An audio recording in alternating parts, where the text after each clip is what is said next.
আসসালামু আলাইকুম ভিউয়ার্স। আমি এখন দেখাবো শীতকালে কোন ঘাস চাষ করবেন।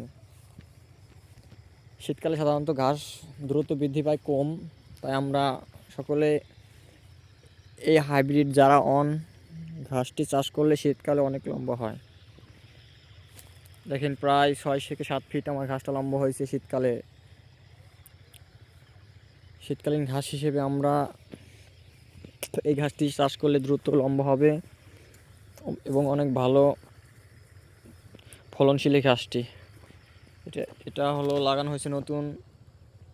এটাও ঘাস ছিল, ভেঙে আবার লাগাইছি। দেখুন ভাই, শীতকালে এই ঘাসটি চাষ করবেন সকলেই, তাতে অনেক দ্রুত বৃদ্ধি পাবে।